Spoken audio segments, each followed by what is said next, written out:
Sinterit, simplicity of professional 3D printing.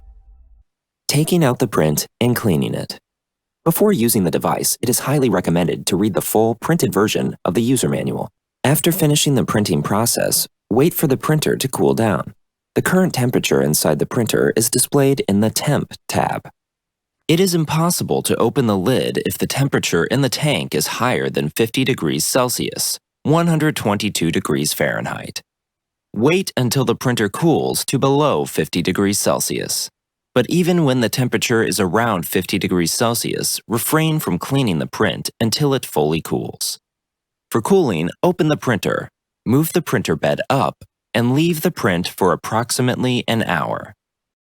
Moving up the print bed, go to the Mechanics tab on the display and move the print bed upward. Depending on the print height and the location of the elements, the print bed should be positioned at the height calculated by the program. This way, the bed plate's bottom should be positioned at the tank height. Before taking out the part cake and cleaning the print, put on gloves and a mask. Taking the part cake out. Before taking the print out, empty the overflow bin in order to make room for future cleaning of the printer. There are two spatulas for taking out the cake, a large one and a small one.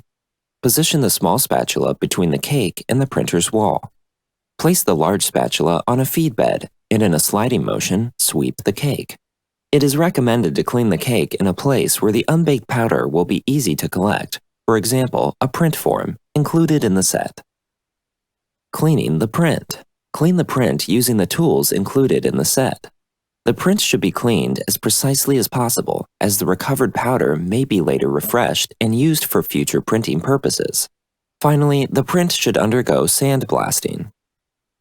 Recovering the powder. Gather the powder using tools included in the set and transfer it to the printing form with the rest of the powder. A portion of the powder is located in the overflow bin. Take out the overflow bin and transfer the powder gathered in it into the form with the previously used powder. Sometimes, some powder may collect beneath the overflow bin. Remove it so that the overflow bin may be replaced properly. The remaining powder should be grinded down. In order for the powder to be suitable for reusing, mix it with fresh powder, which quantity is calculated by the Sinterit Studio. For measuring the powder, use the measure included in the set. Sifting the powder. Next, we can start to sift the powder. The sifting process is greatly facilitated and automated by the sieve, which is also available in our offer. Sinterit,